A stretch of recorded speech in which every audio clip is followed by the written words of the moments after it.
Hey, honey, Yes, Barry? let's get out of here. Where are we going? Where do we always go?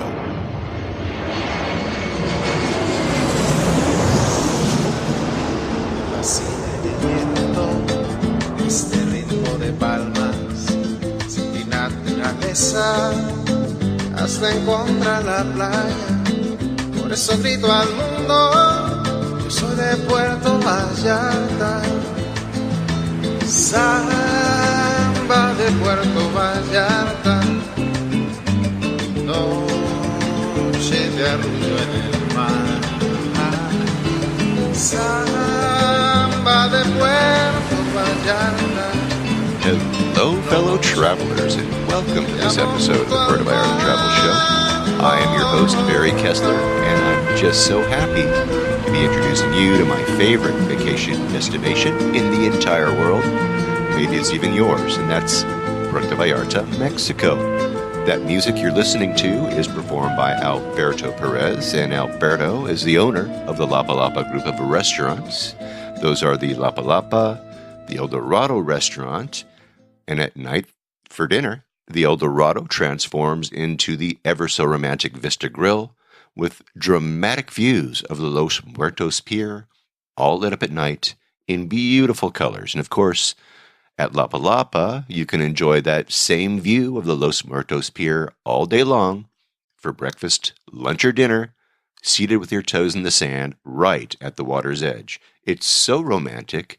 It's so Puerto Vallarta, my friends. Today, we're going to be talking about whale watching in Puerto Vallarta with my friend Astrid Jordan from Ecotours de Mexico, Puerto Vallarta. But first, let's see what's happening this week, the 22nd day of November, 2017. Puerto Vallarta, as well as all of the rest of Mexico, is celebrating Revolution Day. They celebrated it on the 20th of November. It's usually celebrated on the third Monday of every November. This holiday celebrates the beginning of the Mexican Revolution in 1910. Now, the holiday itself is celebrating when Madero denounced President Diaz and declared himself president of Mexico and called for a national insurrection. Let's talk a little bit about the history. I got this information, by the way, from a website called officeholidays.com, and I have a link to it in my show notes. So if you want to know about Mexican holidays, Filipino holidays, holidays in Mozambique, holidays anywhere in the world, they actually have them listed right there. It's pretty cool. Someone actually went through all that trouble, so check it out. Anyway, a little history about Revolution Day for all of you. And by the way, take note of the names that you're going to be hearing here. These are names of many of the streets that you're going to find not only downtown in Puerto Vallarta and on the south side of Vallarta, but you're going to find them almost in every town and village in Mexico, it seems. Very popular names, very popular streets, very popular personalities. But here we go.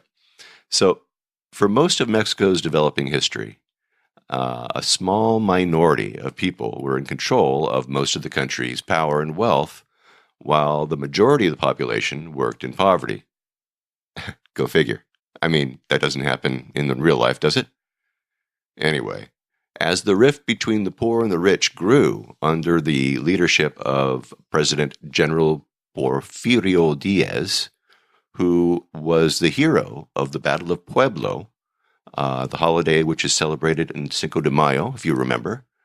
Well, Diaz really was not a good guy. He was a repressive dictator. He went from hero to dictator, and he ruled over Mexico for almost 30 years, from 1884 till 1911, actually.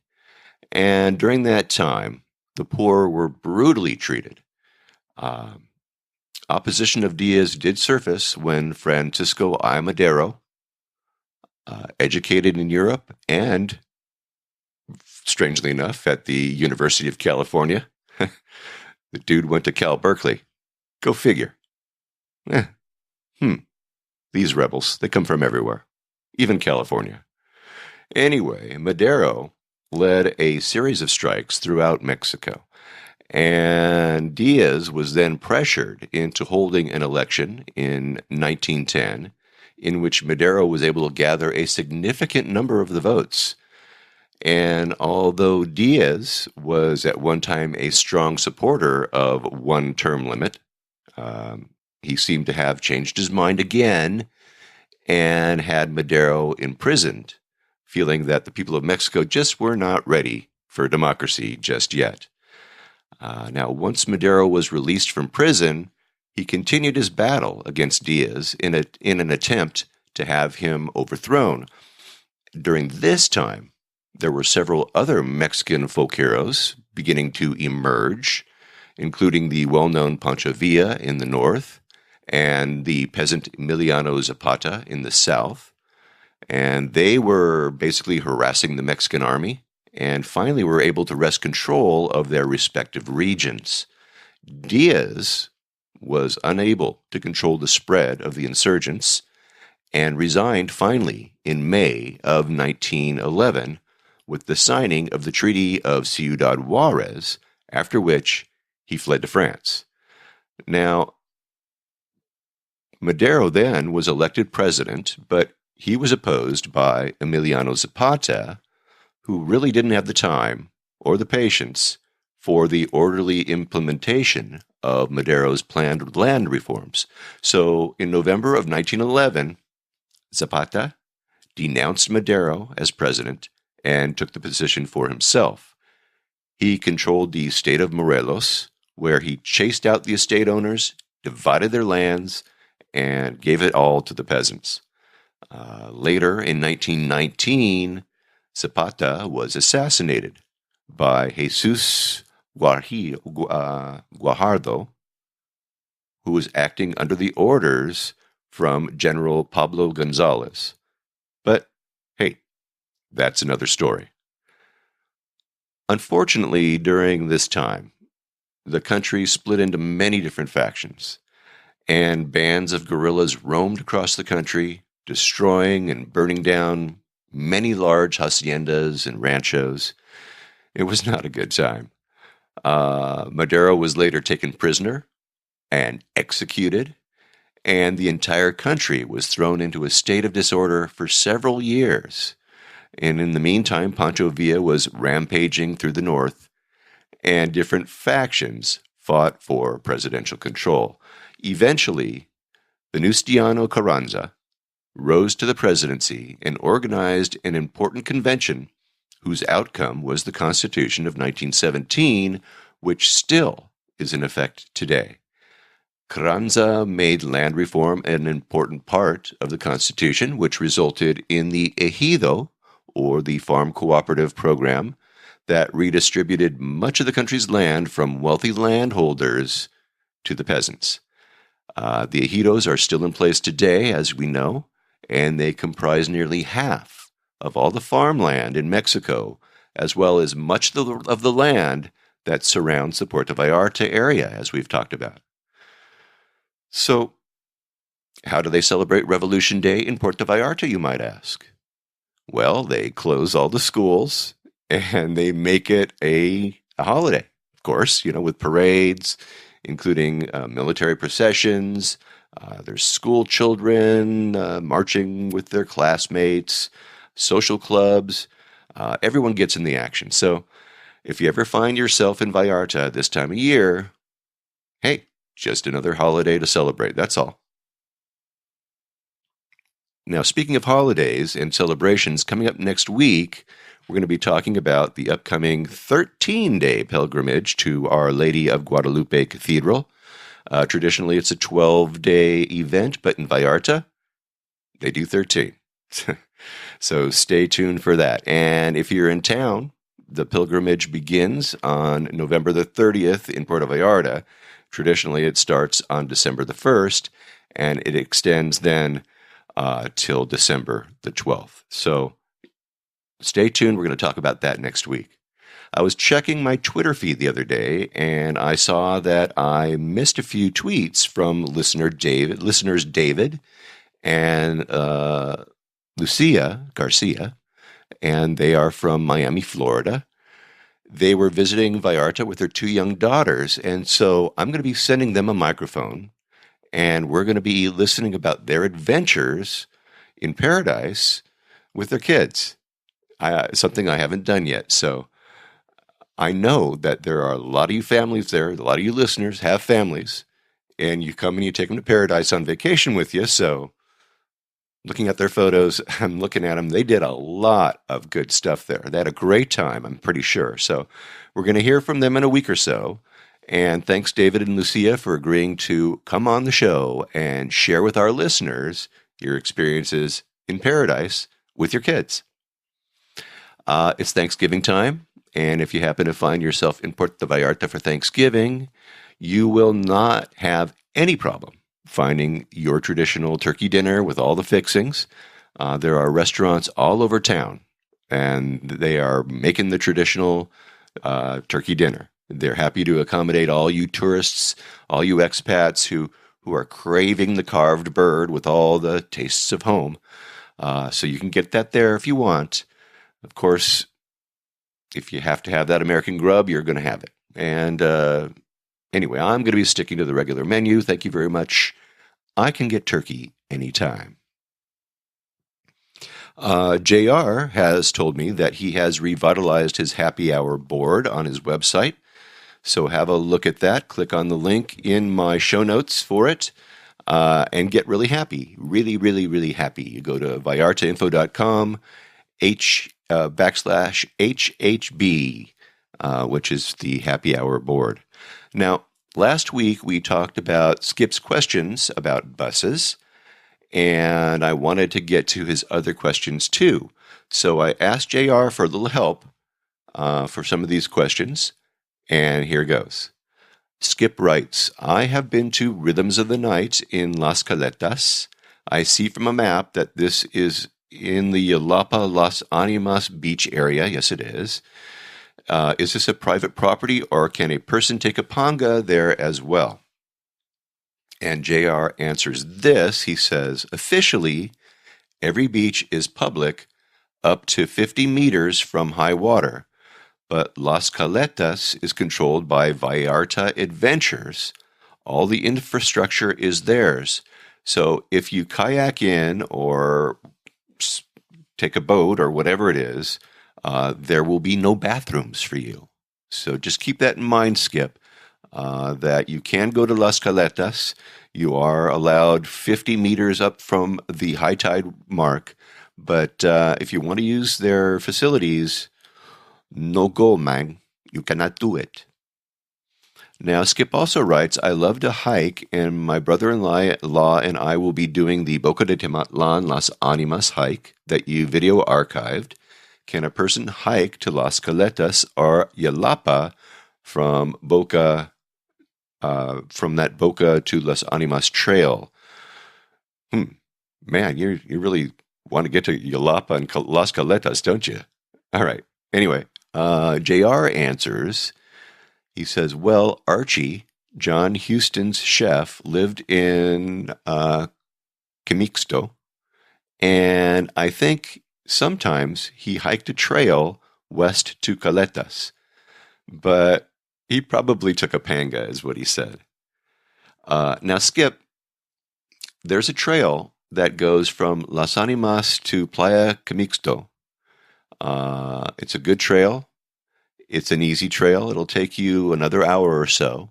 And lots of people take that trail too once they leave Las Animas if they want to, do a little bit more hiking. Just remember that lots of tourists have found Camixto, and lots of boats and lots of tour boats stop there and let people off so they can do a hike to a waterfall. They got a big waterfall there. They also have horses that will pack you in to the waterfall from the beach area. So an interesting thing, I don't think that you can get by land to Las Caletas. I just don't see it happening. I personally would just take a panga the rest of the way from Camixto. So check that out anyway. And then finally, Skip writes, somebody told me that they rented horses and took them to Yalapa from Boca, but that was in a bar, and alcohol may have been a factor in the accuracy of the aforementioned claim. And okay, so JR answers that the horse story is BS. Okay, so anyway, he also mentions that there's a great bar on the way to Boca, on the way to Las Animas, that Boca de Tomatlan hike, and he's got that marked on his map, so check that out. Yeah, there's a really cool bar there. It's almost when you get to Las Animas. Very, very nice. And you'll see that, Skip, as you are working your way on that hike. So there you go. I hope that answers your questions. I really can't wait to hear back from you about that hike and about your trials and tribulations in Puerto Vallarta if you happen to take that. So anyway, looking forward to that, Skip, and thanks for all those questions, too. It's really nice of you to reach out and contact me, and you all can do the same, okay? All right, so let's get to our guest, shall we? The first time I saw a whale in the Bahia de Banderas was 30 years ago. I was enjoying daiquiris with my buddy and his family, and they were staying in this tower, this condo which was overlooking the ocean over at the Marina Vallarta, and I saw this huge whale just breach. He came right out of the water, and it was so beautiful. I just couldn't believe what I was seeing. And it wasn't the alcohol either. I mean, it was the real thing.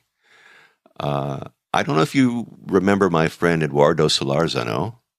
He's my photographer. If you look at my website and you see the picture of Puerto Vallarta, that's Eduardo's picture. And anyway, by the way, he is available for his photography services. So if you do need a photographer in Puerto Vallarta, look him up. He's in my show notes. You can also get his information on my links page as well. We also talked about restaurants and about his services and stuff like that in an earlier podcast, so check that out when you get a chance. And anyway, Eduardo told me about his friend Astrid and Ecotours de Puerto Vallarta. De Mexico, Puerto Vallarta, I should say. And he told me that I really need to talk to her and talk to her about the tours that she does. But she does all kinds of tours, but the one that I was most interested in was the whale watching tour. So I checked out their website, and lo and behold, they offer some really terrific packages that, as well as that whale watching tour. And Astrid is a biologist. She really knows her stuff. And when you hear our conversation, you're going to find out that they do more than tours, that they do important research too. I mean, so it's really cool. Anyway, let's go right now to Marina Vallarta, to the offices of Ecotours de Mexico, Puerto Vallarta, and visit with my friend, Astrid Frisch Jordan.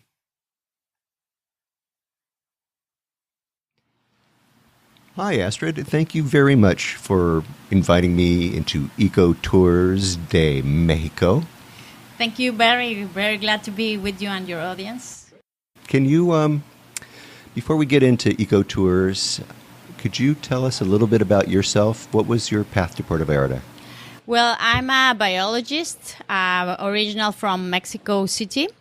And basically my path to Puerto Vallarta were the whales. My husband and I got married and we were living in Mexico City and doing some ecotourism around Mexico City and also a little bit of adventure travel.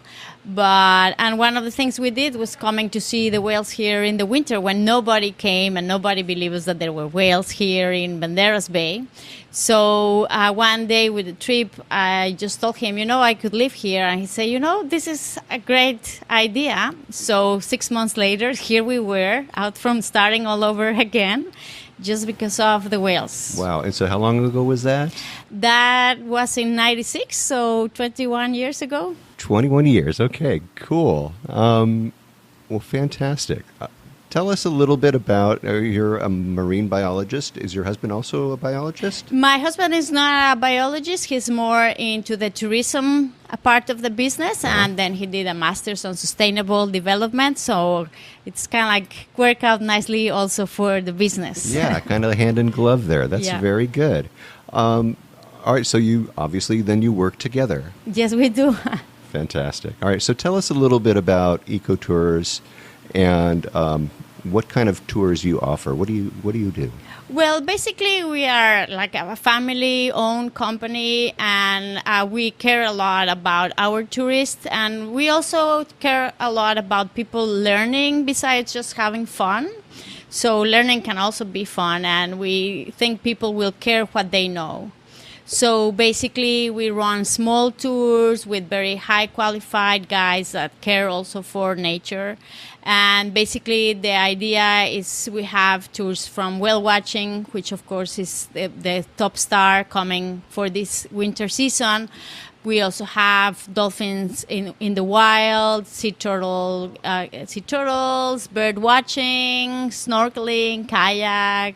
So a little bit of everything, but all around nature and trying to be very focused in taking care of the environment. Good. Okay. So and therefore Ecotours, right? Exactly. All right. I understand that. So you do like a snorkeling tour over at Los Arcos? Yes, we have a nice snorkeling tour at Los Arcos, and basically the difference with other companies is the smaller boat. We take maximum 12 persons at a time, and then we have field guides, and of course we don't feed the fishes because that's not what you're supposed to do. Chum for fish. Exactly, Okay. we don't do that, but we still have an amazing time, and we always try to do also a little bit of showing off. Los Arcos is I don't know if you were aware, but it's a nesting place for brown pelicans. Ah. So usually by February, all the chicks are there on the top of the branches.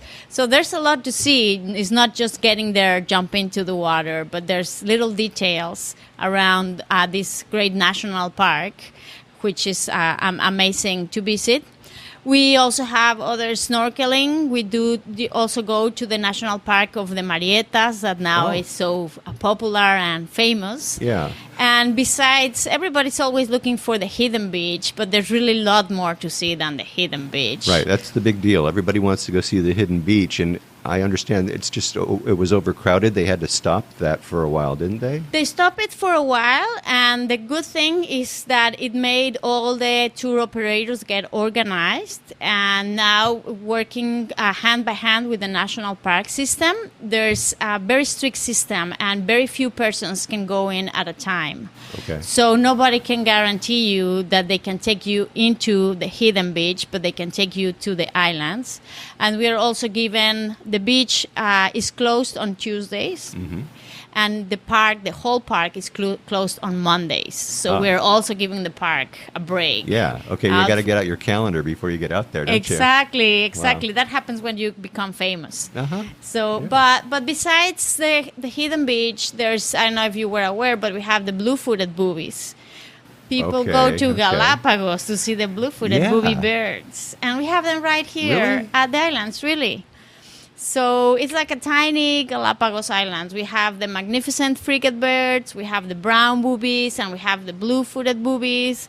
And there are all these rocks and formations, gorgeous places to snorkel, much nicer than the hidden beach, because the hidden beach is just a photograph of the beautiful beach with the hole on the top. But the rest, there are many beautiful formations and many places to go snorkeling and see a lot of colorful fishes. The corals are in good shape, which is really amazing. So it's a wonderful place to visit. Forget the hidden beach. All the other things the park offers. Good. All right. So you don't have to go to the hidden beach, you guys. You can listen to Astrid. She's got the right idea here. So let's talk a little bit about this dolphins in the wild.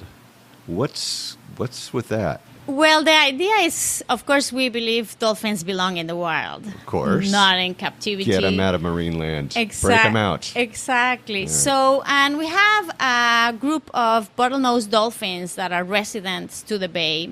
And they usually move around the Ameca River and go back like to Los Arcos and that area throughout the day. Mm-hmm. Just when there's not enough food, they will venture somewhere else. But they're usually very resident. So what we do is we go in the morning, we search for them because, of course, there's not a magic spot where they are all the time, not a magic hour either. They're a roving gang. Exactly. Yeah. But we go and, we give a presentation, a briefing before departing so everybody understands more about the dolphins and their lives and their behaviors. And then we venture in the boat, find the dolphins, and then we go in the water and snorkeling, and sometimes they get close and because they're curious creatures. Yeah. So sometimes you can see them under the water. Sometimes you just see them above the water, but at your level, which is really nice.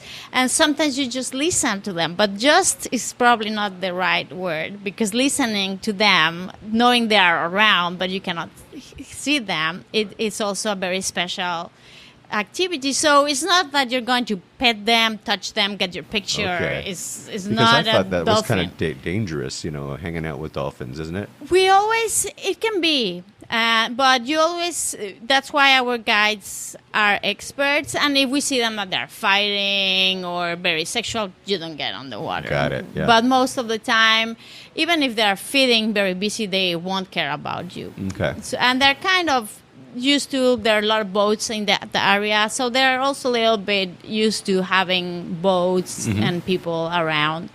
So it's always a different experience. And besides, we complement the tour with going and snorkeling at Los Arcos or somewhere on the north part of the bay after being with the dolphins. So it's really nice just to see the dolphins, how they really live in the wild. Right. So it's like, okay, we're going to go do this tour, but let's go check out the dolphins while we're at it. Exactly. Of course, I'm sure that everybody wants to do that first, right? They want that. All right, so this is whale watching time. We're getting right into it now? We're getting right into it, starting December 8th. Okay. So we have a date, all the tour operators, and the whales are starting to arrive pretty soon. By the end of October, beginning of November, probably, we can see the first ones. But nobody's allowed to start before December 8th, and that's to give them space while they start just coming into the bay. And this tour, we're very proud. It was our first tour, really, when we moved into Puerto Vallarta. And we go again in a small boat, 12 passengers maximum per boat. We have a nice talk before going to the water, again, talking about the behavior and all the different characteristics of the whales. We have a hydrophone on board, so if the whales are singers, because humpbacks are very good singers, most of the time we get to listen to them singing, which is magical. We are more like visual creatures. Everybody wants to see the whales, and you tell them, no, but you have to listen to them. And they say, no, I just want to see them. And then they listen to them, and people is like, I have seen people cry when they listen to the song. So it's really, really magical. And of course, you have a biologist on board that is explaining you what you're seeing. So it becomes more fun, not just to see the whales going around, but to understand what's going on. And also, in Ecotours, we are sponsor of a nonprofit organization called Ecology and Conservation of Whales, ECOVAC in Spanish. And one of our big projects is the photo identification catalog of the humpbacks. So basically on the tour, the guides are taking pictures of the underside part of the tails, and anybody that joins us on the trip can help us because it's not an easy task to do, to take a good shot so you can identify the whale. And you can help us with the catalog. And sometimes if we get to see somebody that we already know, we show you on the catalog. So it's really fun because you know how we work, because for me it's part of the work for the research, not only for the tours. Yeah. And as a tourist, you can help, be part. It's not easy to take these pictures, so it's a lot of fun for everybody. So what's the deal here? the tail, the back of the tail? What's the the deal there? underside of the tail. The underside of the tail. So when the whale is getting ready to dive down, Yeah. it will rise the tail Oh, up. okay. And that minute when it's high up, that second is when you take the picture, and then the whale is gone. All right, so you can actually ID a whale by its tail. Exactly. Wow. Okay. That's what we do. I didn't know that. That's pretty cool. All right, so you catalog these. Okay, so when they come down to Banderas Bay, are they mating? What are they doing here? Are they just passing through? What's going on? No, this is their mating season. And Okay. humpbacks come here to mate and also to calve. So basically the calves are being born here, but there's also a lot of activity and fighting and showing off because only the strongest males get to mate. Ah, So, really? yeah, Okay. so, All right. So if you're a weak male, get out of nothing's here. happening for you, right? No. Not working. Okay. So that's why there's so much aerial behavior. So sometimes we're okay. lucky to see breaching or jumping or tail slashing or pectoral slapping, head slapping or fighting, which is amazing Really? to see them fighting Wow. in these huge mating groups. So when they breach, are they showing off? What's going on there? Breaching can have many different meanings. Uh-oh. So the number one here in mating season, if it's an adult, most likely is a male showing off. Who's Okay. the strongest guy available? Showing off. They know it better than we do. Yeah. But then, besides showing off, can be communication. It's a very efficient way to communicate with whales at the distance. Ah. Remember, sound travels better on the water than on the air. Right. So 50 tons out of the water make a huge Oh, yeah. It bang. makes a bang, huh? Exactly. It's a The big other- cannonball. Exactly. And the other thing is just having fun. They're very playful, so everybody plays from babies to adults. And also it's a way of scratching, getting rid of parasites in your body since they cannot use their flippers for that. Oh, right. Sure. And the last will be if you're very upset. Again, you show off your power and you're being aggressive. Right. Like, So get back. exactly. Okay. I'm not happy. Not happy. Wow. All right. You know a lot about whales. Well, that's what I do. That's what half the time I'm on the Ecotours and half the time I'm doing the projects for the nonprofit association. Cool. All right. So, talking about we're right now. I've got pictures also, you guys. So when you go to my website at www.puertovallartatravelshow.com, in the show notes for this episode, I'll have pictures of Astrid and I'll have pictures of her place. And now you've got like lots of equipment. And you have, it looks like you've got lots of things for sale. So you sell masks and fins and you do, and diving equipment. Yes. Yes. We have actually the most complete diving shop in town. Okay, yeah, it really. looks like it. Yeah, we have all sorts of things, and if not, we can get them for you. Also a little bit for swimmers, of course, snorkelers, but a lot for diving. We are not a diving operator, but when we moved to Puerto Vallarta, we started also like to support the business, having this little store. Sure. Started like a tiny store with selling scuba diving gear. So we sell gear even to the bigger operators in the area that do scuba diving here. Yeah, I couldn't believe you had like I don't know how many masks do you have in that counter there? It must be like 3 dozen, 4 dozen of them in there. Different not kinds. 30, 50, but Yeah, a lot, huh? for everybody, depending what do you like.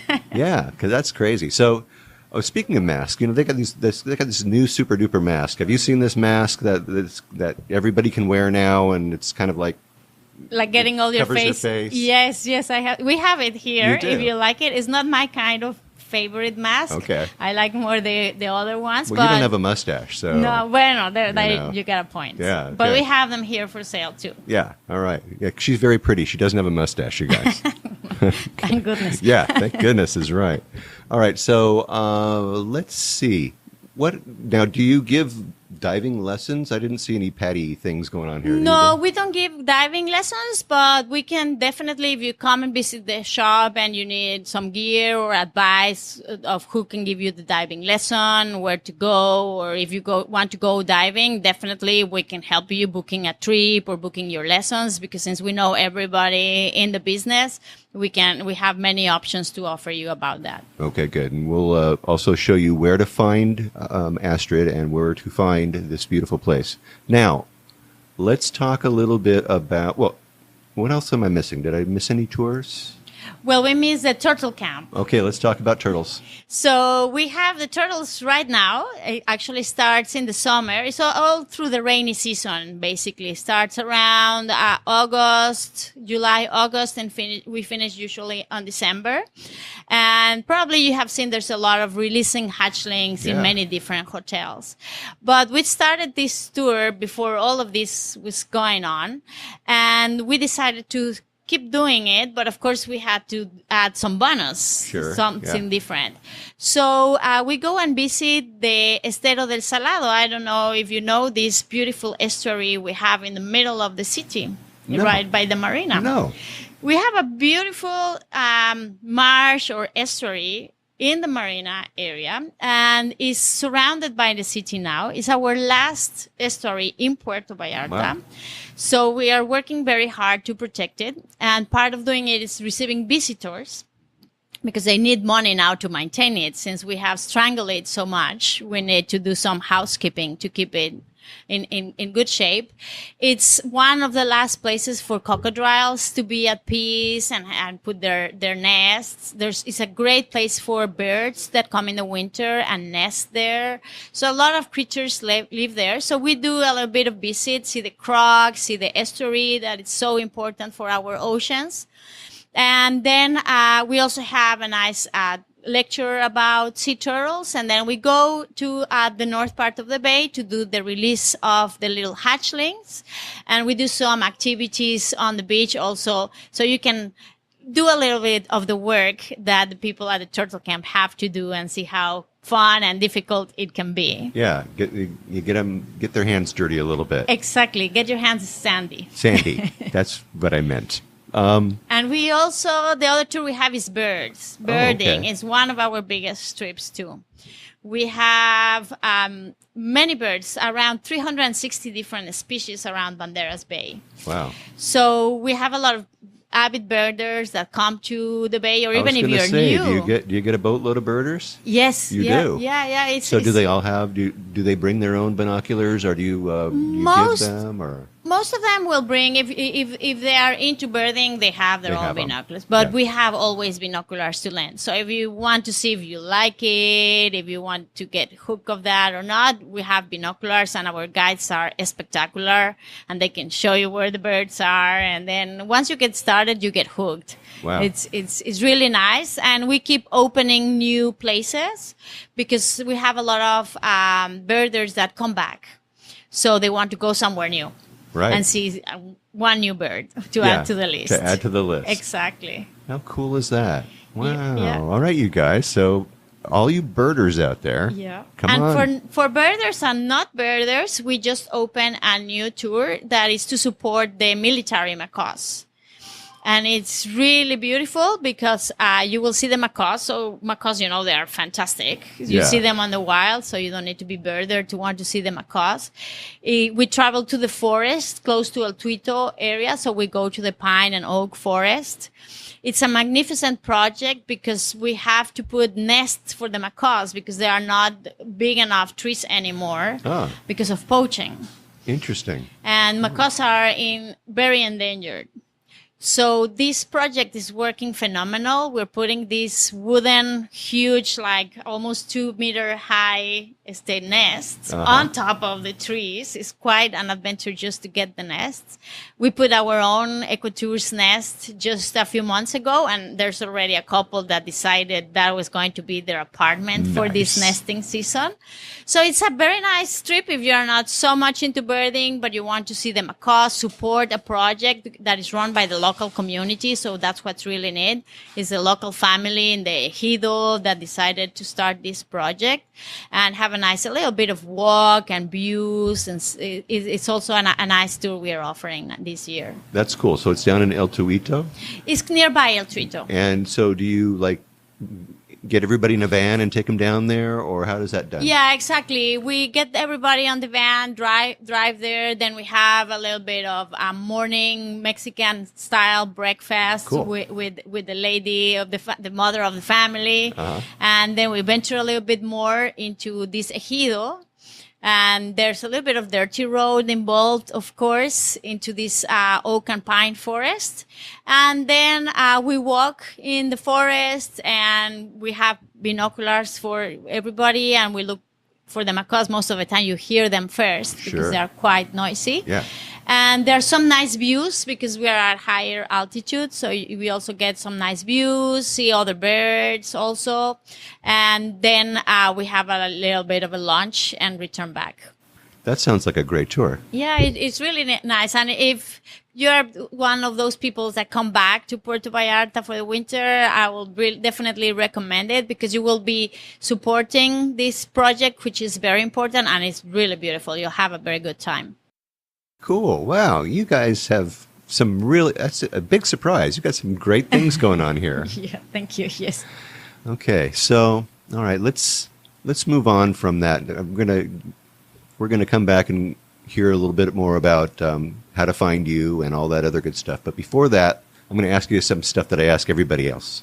And it's just because we all eat in Puerto Vallarta. And so I always ask what your favorite places for lunch, breakfast, and dinner are.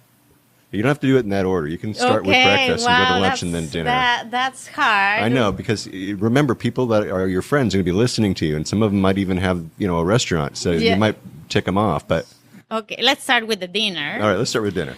Well, actually, for lunch or dinner, I like a lot the barracuda. And they have different menus now for lunch and dinner. So you can do it for both. And the only downside is no credit card, but it's worth it. It's really good. I tell my listeners, don't bring your credit cards anyway. Just pay in pesos. Exactly. All right, so you're going to be, all right, so El Barracuda, it's right on the ocean. Right on the ocean, yeah. Right at the very, very north end, well, a little bit further north than the north end of the Malacan. Yeah. Then also I like for dinner the arrayan for Mexican food. It's really a very nice sort of gourmet Mexican food. I like also in the north part, close to Los Arcos in the Malecon, the Vitea restaurant. Oh yeah. Also with ocean view. You can tell I like. You like the ocean. The ocean. What's with that? Come on. These marine biologists, you can't get them off the ocean. Exactly, they're crazy. For breakfast, Memos, no, in Basilio Vadillo. Mm-hmm. I think it's our Tucano, Freddy Tucano will be the two of them. I love, nearby us, the Ocho Tostadas. If you like seafood, fresh seafood, it's really good. And recently we just went back to a place we haven't been for years, and it's really good also. It's Ecotours, nearby the stadium. Okay. And it's a little bit hidden. It's very old. The place looks the same for many years, but their menu is very good. They have like a very wide seafood offering, from hot plates to cold plates. Wow. Okay, so it's called Ecotours. Ecotours. Okay. All right. We'll have to check that place out. I've never heard of it. You see? Okay. All right. That's cool. Now, besides, hopping on a boat and checking out the big fish and the little fish and the medium-sized fish and the birds, what is your favorite getaway? Where do you like to go for like a day trip when you're not working? Well, depending, but sometimes in the hot season, probably San Sebastián del Oeste. Nice. Just to get away from the heat. El Tuito is also very, very nice. Yeah. Just to go there. One of my nice getaways is the Botanical Garden. Excellent. And I think they make the best pizza ever. I haven't had their pizza. I saw the pizza oven though. We have it the other time and say, "Oh, it's so bad. It's too far away," because I will come just for the pizza. Really? Okay, you guys. Another tip: pizza over at the Botanical Garden, and they're just getting done with their cactus garden. So we're going to talk with Bob Price about that in another show. But yeah.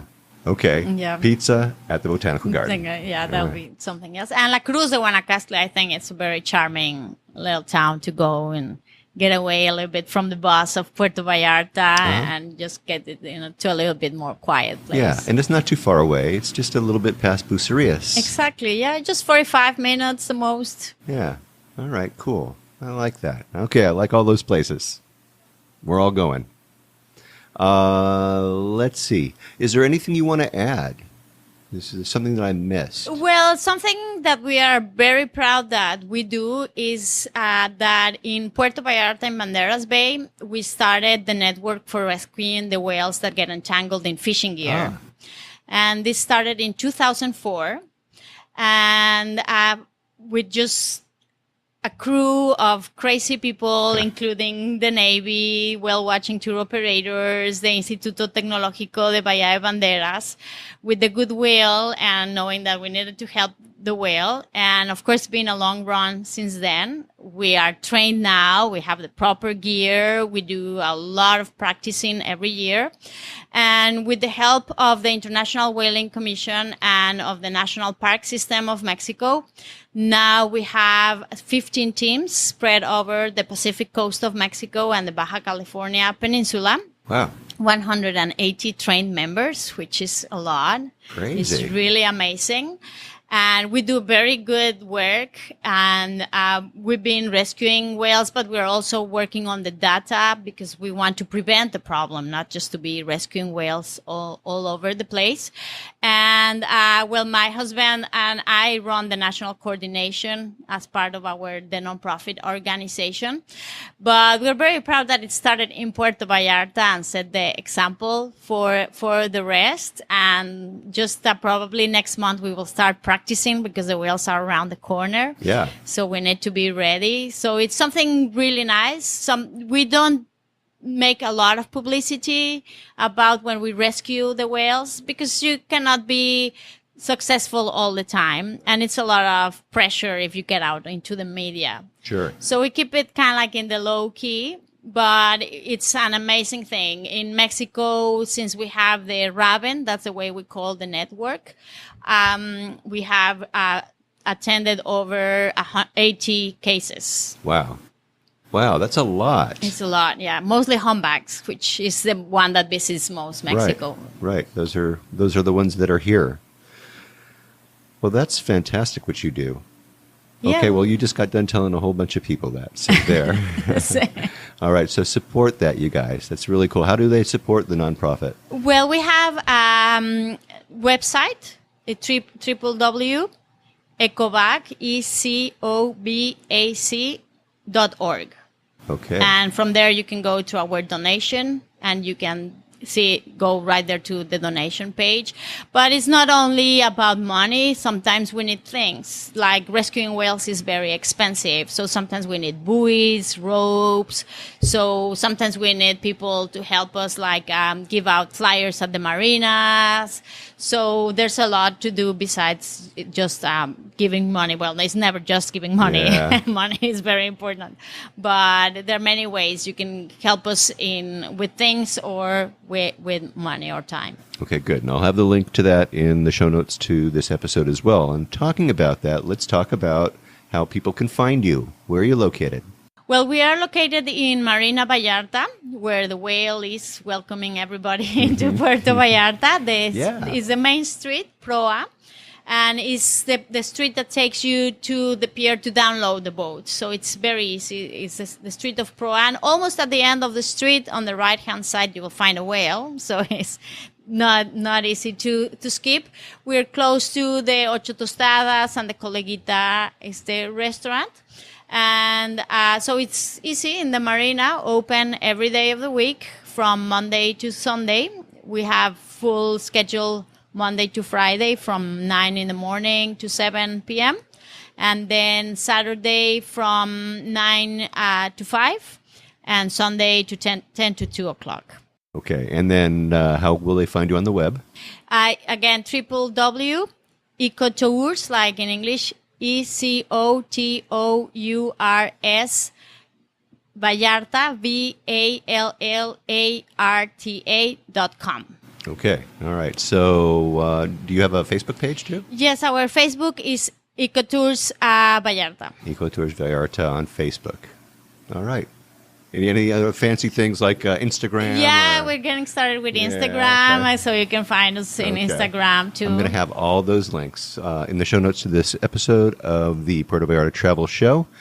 And definitely when you're in Puerto Vallarta next time, check out one of these Ecotours. You've got a great operation here. I got to tell you, Astrid, I want to thank you so much for inviting me here. No, thank you, Barry, and hope to see you in one of the tours soon. Yeah, why not? I'll see you soon. Definitely. Thank you. Thank you. Well, Astrid is a real pro, and it was just such a delight to have met her. And as I said, this company is doing more than business. They're doing research, and the research benefits the whales. And this research, it takes a lot of time. It takes a lot of effort, but they do it. And so they give back, and I really like that. So thanks, Astrid, for what you do for these wonderful, beautiful creatures, the whales. Well, that should do it for this episode of the Puerto Vallarta Travel Show. Next week, stay tuned for more on-the-ground reports from Puerto Vallarta with travel tips, great restaurant and excursion ideas, and more. And until then, remember that this is an interactive show where I depend on your questions and suggestions about all things Puerto Vallarta. If you think of something that I should be talking about, please reach out to me by clicking on the Contact Us tab and send us your message like Skip did. And remember, if you're considering booking any type of tour while you're in Puerto Vallarta, you must go to vallartainfo.com, that's JR's website, and reserve your tour through him right from his website. Remember, this is a value-for-value proposition, my friends. His experience is on-the-ground knowledge of everything Puerto Vallarta in exchange for your making a purchase of a tour that you do anyway. You're just doing it through him as a way of saying thank you. Thanks, JR, for being our guide. It costs no more than if you were going to be using someone else, so just do it, really. And when you do take one of those tours, email me about your experiences. Maybe you can come on board and share with others what you liked or didn't like about the tour. Again, contact me by clicking on the Contact Us tab and sending off a message. And don't forget his maps, and don't forget the DIY tours and his revitalized happy hour board too. They're all there. I have links to all of those in the show notes for this episode of the Puerto Vallarta Travel Show. And once again, if you like this podcast, please take the time and subscribe and give me a good review on iTunes if you would. That way we can get the word out to more and more people about the magic of this place, Puerto Vallarta, Mexico. And remember, I made it easy for you to do just that with each episode that I create. But if you haven't been to my website, I really think you ought to go there. Have a look. I have links to the places we talk about. I have pictures of the things that we talk about and more right there in the blog posts and in the show notes for each episode of the show that I create. So check them out for sure. So thanks to Astrid from Ecotours de Mexico, Puerto Vallarta. I think she was fabulous, don't you? This is a fantastic group. I have some great pictures right there in the show notes for this episode, so check it out. And thanks to JR for your answers. And thanks to all of you for listening all the way through this episode of the Puerto Vallarta Travel Show.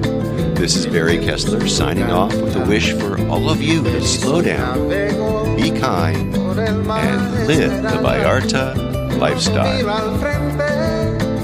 Nos vemos, amigos. Samba de Puerto Vallarta, noche de arrullo en el mar. Samba de Puerto Vallarta, noche de amor junto al mar.